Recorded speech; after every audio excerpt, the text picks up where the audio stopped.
الحمد لله رب العالمين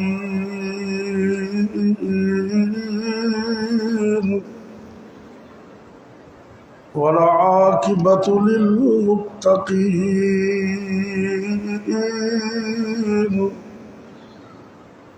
والصلاة والسلام على أشرف الأنبياء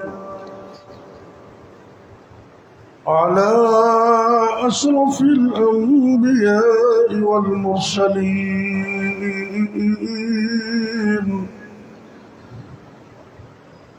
وعلى آله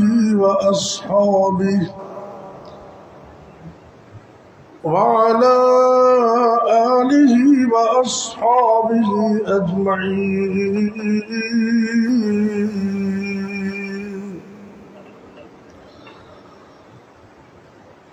رب اشرح لي صدري ويسر لي أمري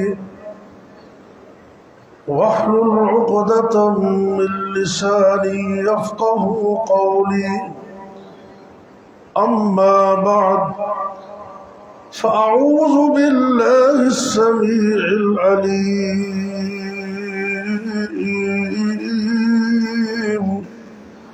من الشيطان الرجيم. بسم الله الرحمن الرحيم.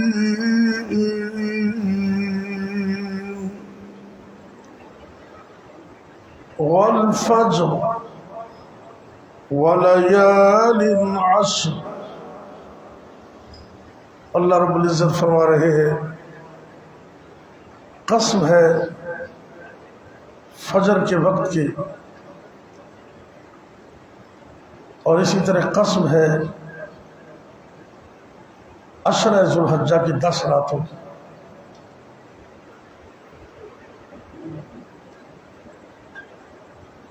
ابھی یعنی کہ جو رات جو گزری ہے اور جس دن کا آغاز ہوا ہے، یہ ان 10 راتوں میں سے ایک ہے، پہلا دن ہے جن کی اللہ نے قسم اٹھائی۔ اللہ رب العزت کا یہ اصول ہے، ہمارے لیے یہ حکم ہے کہ اگر کوئی بندہ قسم اٹھانا چاہے تو وہ صرف اللہ کے نام کی قسم اٹھائے، اللہ کے علاوہ کسی اور کی قسم اٹھانا میرے اور آپ کے لیے جائز نہیں ہے۔ لیکن اللہ چونکہ خالق مالک ہے، وہ جس چیز کی چاہے قسم اٹھائے۔ قرآن پاک میں اللہ نے مختلف مقامات پر مختلف چیزوں کی قسم اٹھائی ہے۔ کہیں اللہ رب العزت نے زمانے کی قسم اٹھائی ہے، والعصر، یعنی کہ وقت، زمانہ بڑا قیمتی ہے،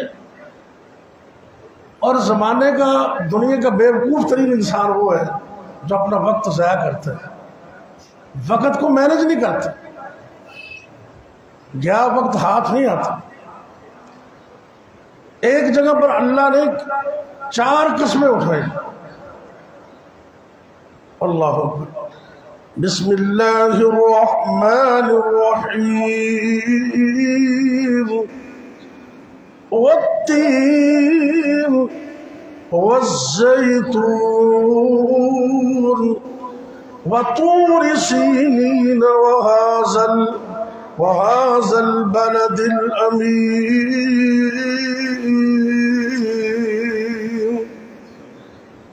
اللہ فرماتے والتین، مجھے 3 کی قسم ہے۔ انجیر، آپ اندازہ کریں کتنی قیمتی چیزیں ہیں۔ انجیر اتنا عظیم پھل ہے، یہ وہ درخت ہے جس کے بڑے فائدے ہیں۔ پیٹ کی جتنی بیماریاں ہیں، معدے کی جتنی بیماریاں وہ اس سے ٹھیک ہو جاتی۔ 3-4 دانے انجیر کی آپ رات کو پانی میں بھگوئے اور صبح وہ بسم اللہ کر کے پانی بھی پی لیں اور انجیر بھی کھا لیں تو بڑی سے بڑی وہ بواسیر جو ہے وہ بھی ٹھیک ہو جاتی ہے۔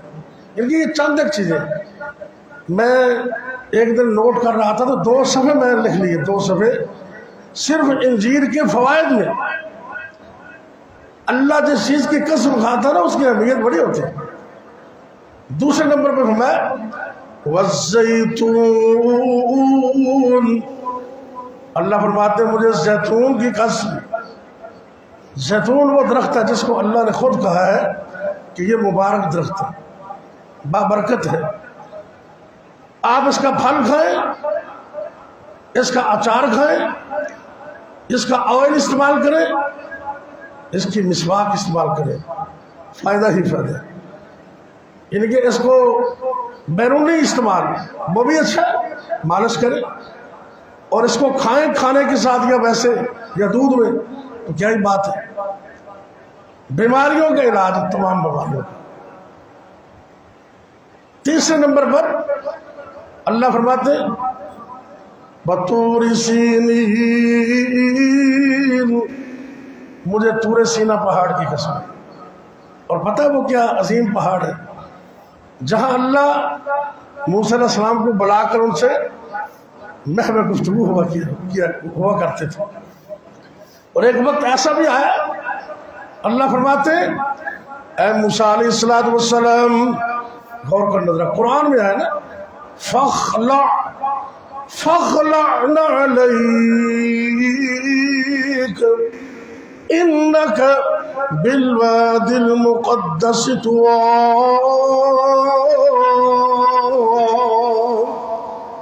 اے موسیٰ علیہ السلام اپنے نالین اتاریے، آپ کو پتہ نہیں ہے کہ آپ مقدس وادی میں آ چکے۔ اللہ اکبر۔ اور چوتھے نمبر پر اللہ فرماتے ہیں وَهَٰذَا الْبَلَدِ الْأَمِينِ، کہ مجھے اس امن والے شہر کی قسم ہے۔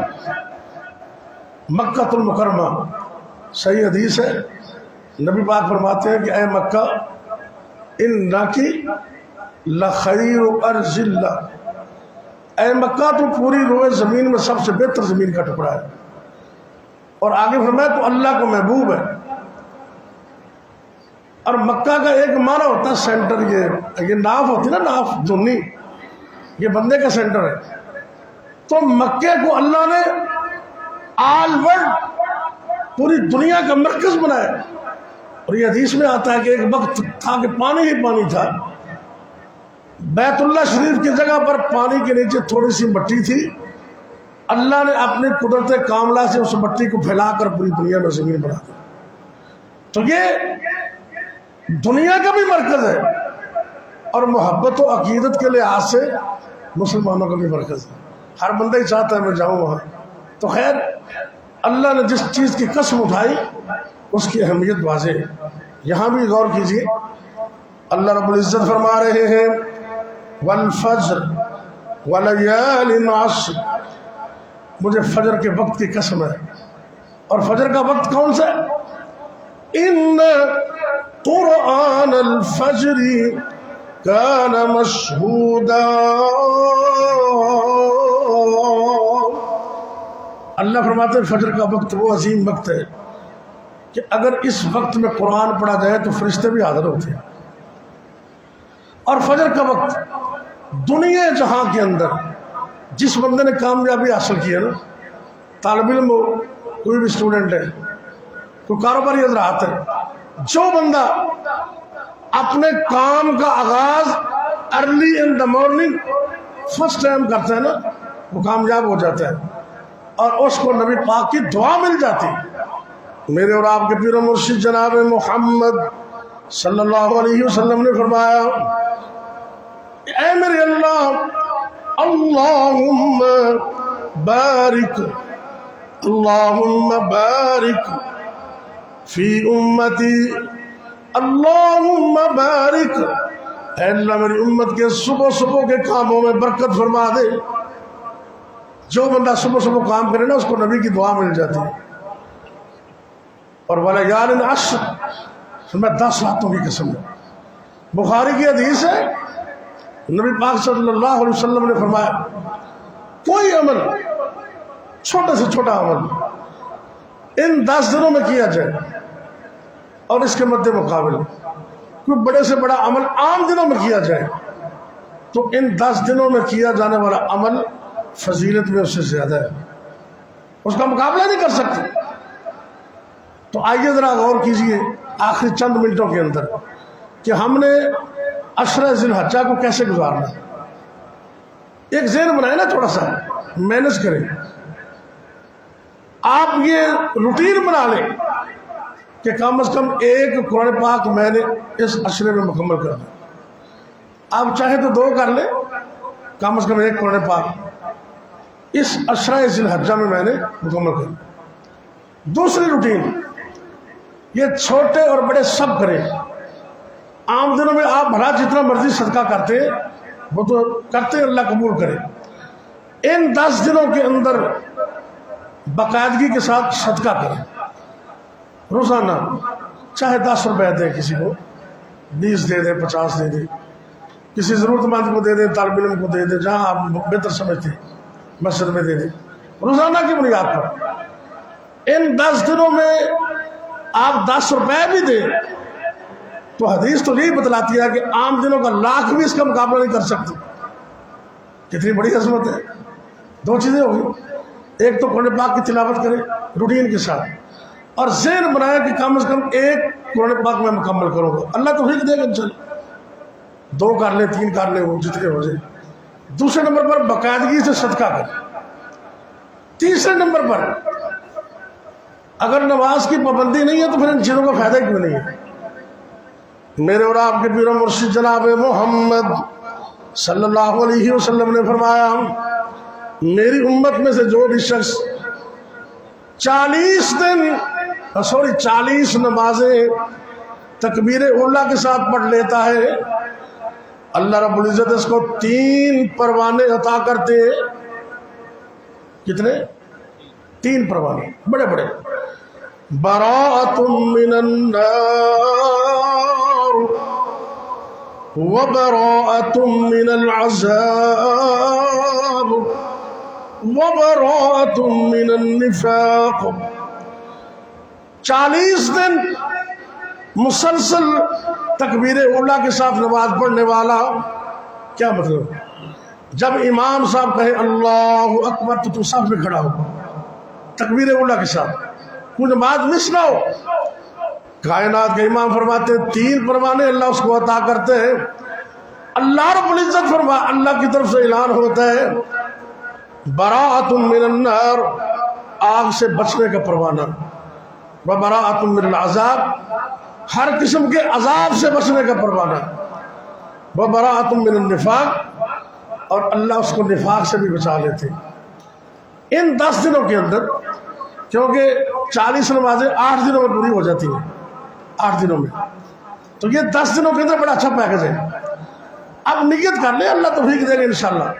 جب بندہ کسی کام کی نیت کر لیتا ہے نا تو پھر اللہ اس کو توفیق دے ہی دیتا ہے۔ اللہ اکبر۔ قرآن پاک کی تلاوت، صدقہ روزانہ کی بنیاد پر، اور تیسری بات یہ جو میں نے ابھی عرض کی کہ تکبیر اولیٰ کے ساتھ 40 نمازوں کو پورا کریں۔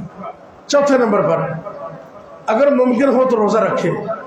حدیث میں آتا ہے اللہ کے پاک پیغمبر صلی اللہ علیہ وسلم 9 دنوں کے روزہ رکھا کرتے تھے، 9 دنوں کا۔ اگر آپ 9 دن نہیں رکھ سکتے تو جو 9ویں تاریخ کا روزہ ہے نا، جو سپیشل آپ نے بیان کی ہے، جس کو عرفہ کا روزہ کہتے ہیں، نبی کریم صلی اللہ علیہ وسلم نے فرمایا احتسب علی اللہ،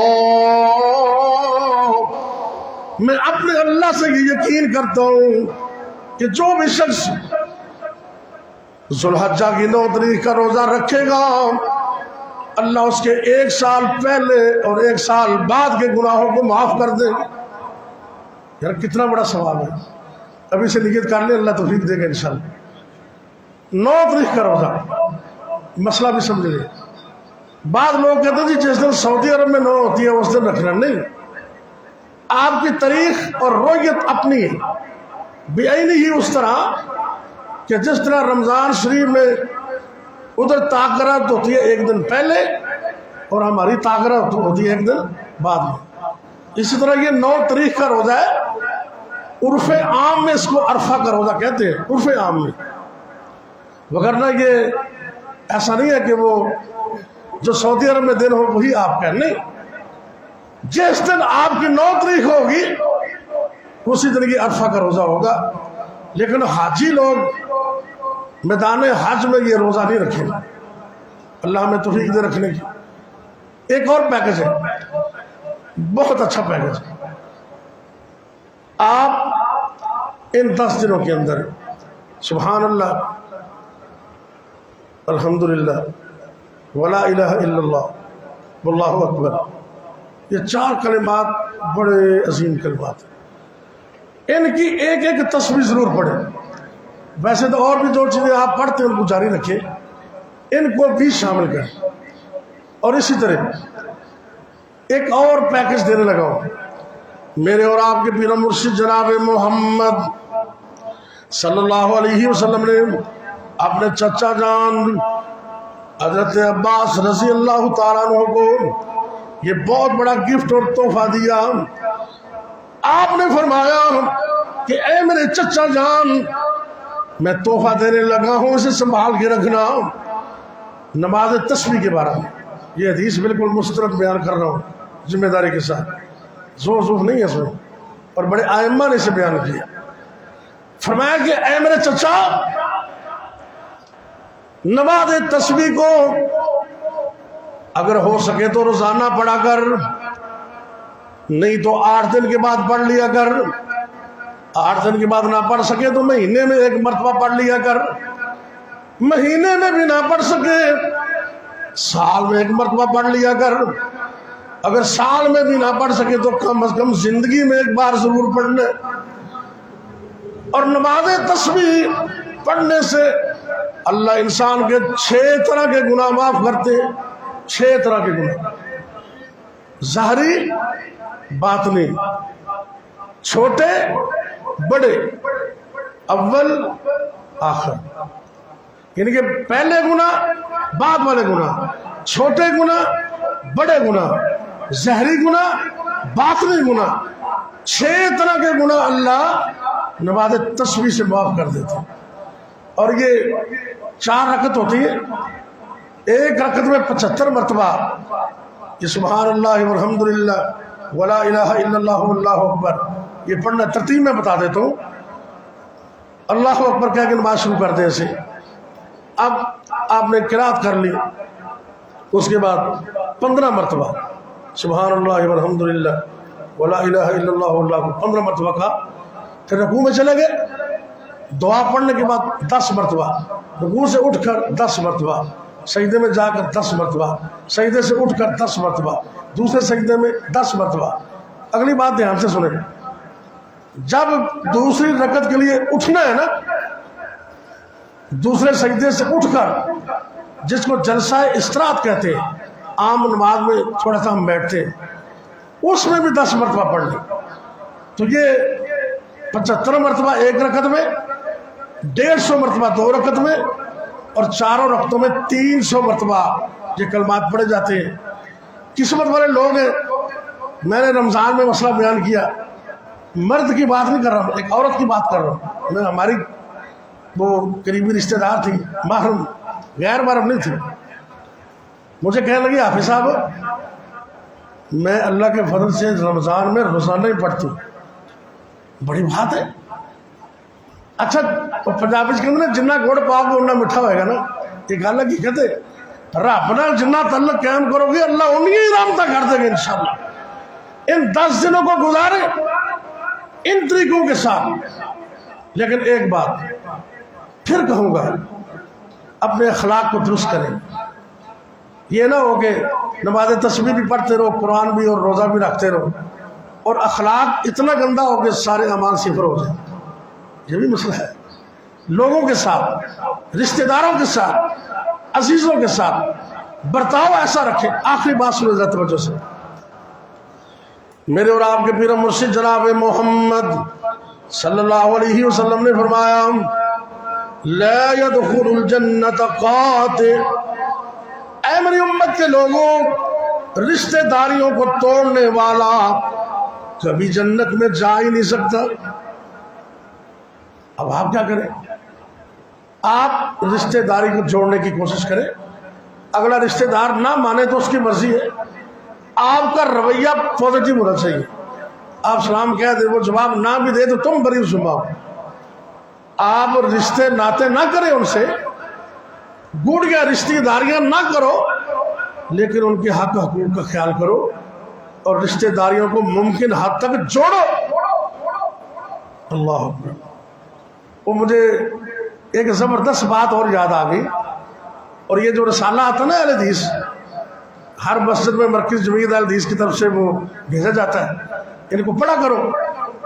یہ 2-3 ہفتے پہلے رسالے میں ایک مسئلہ آیا، پتہ نہیں کسی کو یاد ہے کہ نہیں، عشاء کے بعد 4 رکعتیں پڑھنے والا۔ آپ میں سے کچھ دوستوں نے پڑھا ہوگا مسئلہ، حساب کہتے میں نے پڑھا ہے، تو کوئی دوست پوچھے تو اس کو آپ بتا دینا، اس کا حوالہ موجود ہے۔ یار اتنا بڑا پیکج کہ عشاء کی نماز کے بعد ایک سلام کے ساتھ، یعنی کہ اکٹھی 4 رکعت جو پڑھتا ہے، نبی کریم صلی اللہ علیہ وسلم نے فرمایا اس کو ایسے ہی اجر ملے گا جیسے اس نے لیلۃ القدر میں 4 رکعتیں پڑھی ہیں۔ اللہ، لیلۃ القدر 1000 مہینے کی عبادت سے بہتر، اور جس کو کنفرم لیلۃ القدر میں 4 رکعتیں پڑھنے کا ثواب مل جائے تو کتنا ثواب ملے۔ اور آگے سوچ گیا نا ذرا، عام دنوں میں 4 رکعتیں پڑھے تو لیلۃ القدر میں پڑھنے کا ثواب، اور اگر ان 10 دنوں میں پڑھے تو پھر ثواب کتنا ہو۔ نبی کریم صلی اللہ علیہ وسلم نے فرمایا ان 10 دنوں کا عمل اتنا بھاری ہے کہ باقی عام دنوں کا مقابلہ ہی نہیں کر سکتے۔ ایک نے پوچھا جہاد، تو میں ہاں جہاد میں مقابلہ نہیں کر سکتا سوائے اس شخص کے جو گیا اور اس نے اپنی جان بھی دے دی، مال بھی قربان کر دی۔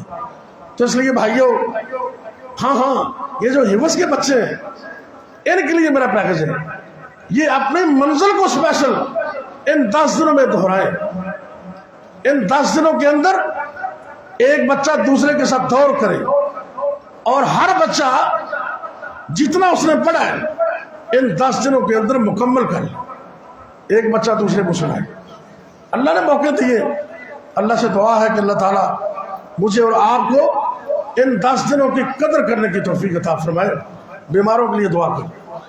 یا ربی لک الحمد کما ینبغی لجلال وجہک ولعظیم سلطانک، یا حی یا قیوم برحمتک نستغیث، یا اللہ یا رحمان یا رحیم یا کریم، یا حی یا قیوم برحمتک نستغیث، اللہم صل علی محمد وعلی آل محمد وبارک وسلم علیہ۔ یا اللہ ہمارا بیٹھنا قبول کر لے، سننا سنانا قبول فرما لے۔ اللہ ہمارے ملک پاکستان کی خیر فرما، عالم دنیا عالم اسلام کی خیر فرما۔ اے میرے اللہ دنیا و آخرت کی عظمتیں عطا فرما، اللہ جو سنا ہے عمل کی توفیق عطا فرما۔ اے میرے اللہ یہ جتنے بھی تیرے بندے، یہ چھوٹے چھوٹے بچے حفظ کرنے والے، بڑے بزرگ بھی نوجوان بھی بیٹھے ہیں، صبح کے وقت بیٹھنا ذرا مشکل تو ہوتا ہے لیکن بڑا افضل ہوتا ہے۔ اے میرے اللہ ہمارا بیٹھنا قبول کر لے، اس بیٹھنے کو قیامت کے دن ذریعہ نجات بنا دے۔ یا اللہ تو ہمیں معاف کر دے، ہم بڑے گناہ گار ہیں، اللہ تو ہمیں معاف کر دے۔ یا اللہ ہمارے والدین کو معاف فرما، اللہ جن جن کے والدین فوت ہو گئے اللہ ان کے والدین کو جنت میں اعلیٰ مقام عطا فرما۔ یا اللہ جتنے بھی مسلمان مرد عورتیں فوت ہو گئے سب کو معاف فرما۔ اے میرے اللہ جب تک ہمیں زندہ رکھنا، اپنے علاوہ کسی اور کا محتاج نہ کرنا۔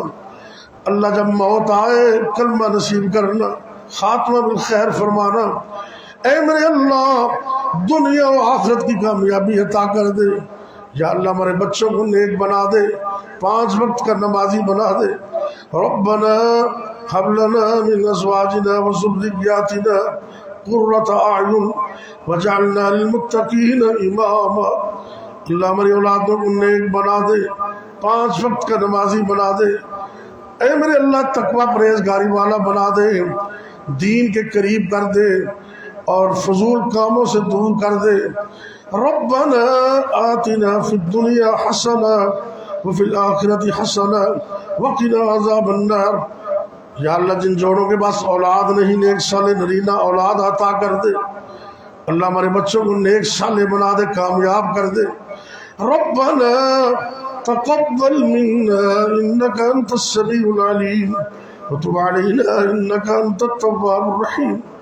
یا اللہ ہمارے اوپر آسانیاں فرما دے، مشکلیں آسان کر دے، مصیبتیں دور کر دے، بیماریاں دور کر دے، پریشانیاں دور کر دے، رزق حلال عطا کر دے، حرام سے بچنے کی توفیق دے دے، ٹینشن ختم کر دے، پریشانیاں دور کر دے۔ یا اللہ دنیا و آخرت کی کامیابیاں عطا کر دے۔ ربنا تقبل منا انك انت السميع العليم وتب علينا انك انت التواب الرحيم۔ وصلى الله تعالى على خير خلقه محمد وعلى آله وأصحابه أجمعين۔